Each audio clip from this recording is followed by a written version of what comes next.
আগের ক্লাসে আমরা মিন বের করেছিলাম ইউজিং ডাইরেক্ট মেথড। নাও আমরা এখন মিন বার করব ইউজ দ্য ফর্মুলা।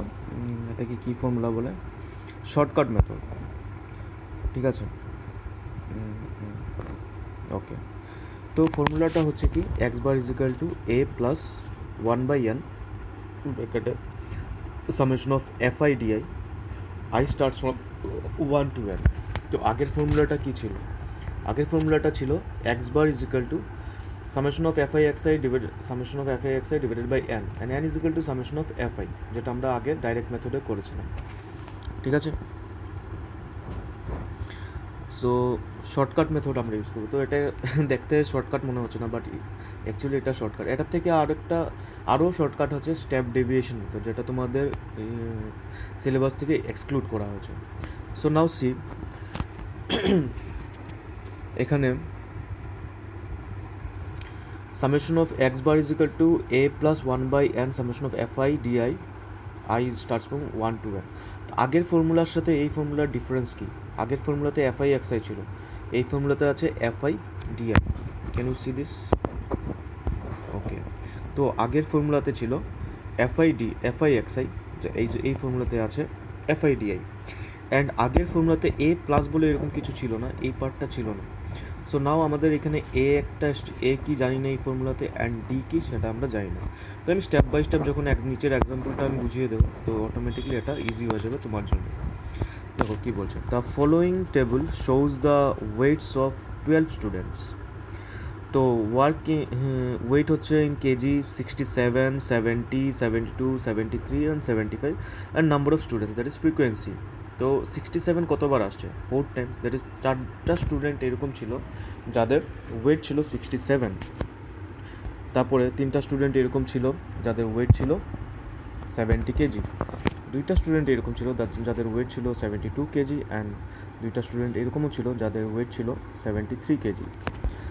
না, এই যে ডাটার আছে, ঠিক আছে, এই ডাটার মধ্যে দেখো নাম্বারসগুলো কী কী।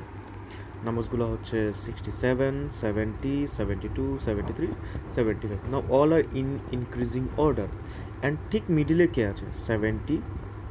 তো ঠিক মিডিল দেখো, 72-র উপরে দুটো নাম্বার অ্যান্ড 72-র নিচে দুটো নাম্বার। সো এই যে মিডিলের যে নাম্বারটা, এটা আমাদের এজিউম মিন, ঠিক আছে? এটা কি? এজিউম মিন। এটা আমরা এজিউম করলাম, বাট এটার থেকে স্লাইড ডিফারেন্ট হবে অ্যাকচুয়াল মিনটা। তো আমরা এখনও মিন ক্যালকুলেশন করিনি, জাস্ট আমরা এজিউম করলাম যে মিনটা হচ্ছে 72। Got it? I think it is very easy. তো আমরা দ্য গিভেনটা যে ডাটাটা দেওয়া থাকবে, এক্সাই যেগুলো দেওয়া থাকবে, এগুলো যদি ইনক্রিজিং অর ডিক্রিজিং অর্ডারে দেওয়া না থাকে, ইন দ্যাট কেস আমাদেরকে সেগুলোকে ইনক্রিজিং অর ডিক্রিজিং অর্ডারে লিখতে হবে। তারপরে ঠিক মিডিলের যে নাম্বারটা হয়, সেই নাম্বারটাই কী হবে? আমাদের এজিউমড মিন হবে।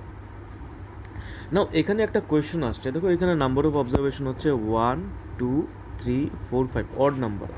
অড যদি অবজারভেশন হয় তো ঠিক মিডিলের নাম্বারটা পাওয়া যায়। বাট যদি এখানে 4টা থাকতো বা 6টা অবজারভেশন থাকতো, ইন দ্যাট কেস মিডিলের নাম্বার পাওয়া যেত না। সাপোজ এখানে 4টা অবজারভেশন, আমি একটা এক্সাম্পল দিচ্ছি।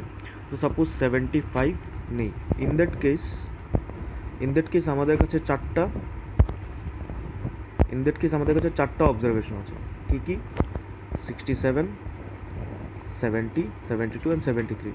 নাও এখন আমাদের কাছে যেহেতু এখানে number of observation 4, for example এখানে এই পার্টিকুলার প্রবলেমে odd number of observation odd number, but even হলে একটু প্রবলেম হয়। তখন আমি যদি 70টিকে ধরি, 70ও ঠিক মিডিলে না, কারণ 70 উপরে একটা নাম্বার, নিচের দিকে তখন দুটো নাম্বার থাকবে এক্সক্লুডিং 75। আর যে অ্যান্ড 72কে যদি আমরা এজুম মিন ধরি, তো সেটাও মিডিলে না, তখন আমরা আমাদের উপরে 72 উপরে দুটো থাকে, একটা নাম্বার নিচে থাকে। তখন আমরা 70কে এজুম মিন ধরবো না 72কে ধরবো না 72কে ধরবো। তো আনসার ইজ ভেরি সিম্পল। যে দুটো মিডিলের মধ্যে, যে দুটো নাম্বারে কনফিউশন হয়, সেই দুটো নাম্বারের মধ্যে থেকে যে কোনো একটা তোমার সুবিধা অনুযায়ী তুমি ধরতে পারো, তবু কোনো অসুবিধা নেই। এখন আরেকটা কোয়েশ্চেন হচ্ছে, আমরা আরেকটা মেথড কেন ইউজ করছি, অ্যান্ড শর্টকাট মেথড কেন ইউজ করছি? ডাইরেক্ট মেথডই তো ইউজ করা যেত। কথা হচ্ছে shortcut method and direct method, both the methods are equal, both the methods gives us the equal answer, equal result. তো আমরা শর্টকাট মেথডে যে মিন বেরিয়ে আসবে, ডাইরেক্ট মেথডেও সেম মিনই বেরিয়ে আসবে। বাট কথা হচ্ছে, যদি আমরা ডাইরেক্ট মেথড ইউজ করি তো এটা কম্পারেটিভলি ইজি হবে ঠিক আছে, ইজি হবে যদি অবজারভেশনগুলো অনেক বড় বড় হয়। So for greater numbers it is very useful. Let's see. তো এখন ফার্স্টে আমি কি বুঝিয়েছি, এই ফর্মুলার মধ্যে আমি যদি যাই x bar is equal to a plus one by n summation of f i d i, i starts from one to N.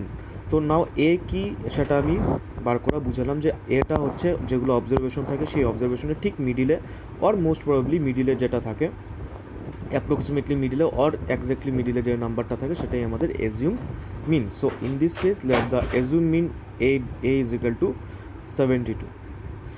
নাও এখন দেখো number of observation frequencies number of students f i is equal to, f i কি আছে 4 3 2 1, এগুলো হচ্ছে frequency.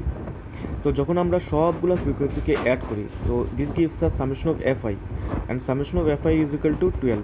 তো summation of F আইকেই আমরা N বলি, তো N is equal two summation of f i is equal two 12। তো আমাদের ফর্মুলার মধ্যে 1/n এর এনও বেরিয়ে গেল। Now what is d i and what is f i d i? তো ফার্স্ট অফ অল আমাদেরকে ডিআই বার করতে হবে। নাও সি, ডিআই এর ফর্মুলা এই যে এখানে কলামে দেওয়া আছে, ডিআই ইজ ইকুয়াল টু কি, x i minus a. D i is equal to x i minus a, very simple. And what is a, just now আমরা এ ইজ ইকুয়াল টু 72 বের করে রেখেছি। So d i is equal to x i minus a, তো that means তো x one is equal two 61, তো D one is equal two দেখো এটা হচ্ছে 67, সরি 67, অ্যান্ড অ্যাজিউম মিন 72। তো ডিওয়াই ইজ ইকুয়াল টু কি, x i minus a, you can see this x i minus a. তো x i minus এ কত, 72। তো প্রত্যেকটা অবজারভেশন থেকে আমরা 72 মাইনাস করবো, কারণ এ হচ্ছে 72। এই লাইনটা একটু ক্লিয়ার করো, d i is equal to x i minus a, in this particular case a is equal to 72, তো এক্সআই মাইনাস 72। তো নাও এখন যদি আমরা প্রত্যেকটা অবজারভেশন থেকে প্রত্যেকটা এক্সআই থেকে আমাদেরকে এখন 72 মাইনাস করতে হবে।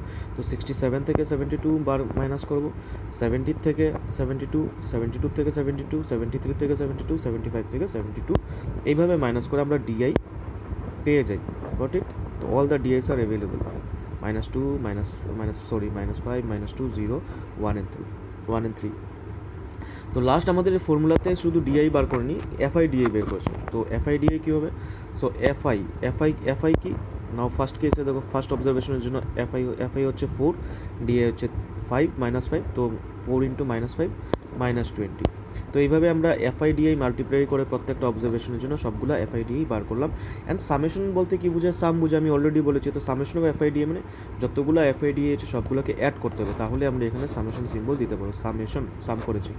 তো summation of FIDI is equal two -21। তো এটা নিয়ে কনফিউজড হবে না যে মাইনাস সবসময় এখানে মাইনাস নাম্বার কী করে আসলো, পজিটিভ নাম্বার না এসে নেগেটিভ নাম্বার কী করে আসলো। So it May summation of FIDI may be positive number or negative number. So all the values are not now we know all the values a and summation of fidi. Okay, now see, নাও এখন যদি আমরা সবগুলো value জানি, তাও এখন আমাদের কাছে simple একটা কাজ করতে হবে। We have n is equal to this summation of f i d i. Now আমরা ফর্মুলা ইউজ করি mean is equal to a plus 1/n summation of f i d i. তো a is equal to 72 summation of FIDI minus 21 divided by 12 is n is equal to 12. তো after simplification আমরা পেয়ে যাই 281/4, this gives us 470.25 kg. তো hence mean weight কত হচ্ছে 70.25 kg. I think it is very interesting and very useful, আর আমি মনে করি তুমি বুঝতে পেরেছো। ওকে, তো এটা ভালো করে দেখো, এটার মধ্যে এটা এমন কিছু নয়, ভেরি ইজি। এটা বুঝতে পারলে বাকি এই প্যাটার্নে সব হয়ে গেল, সব করতে পারবে। ঠিক আছে, ওকে।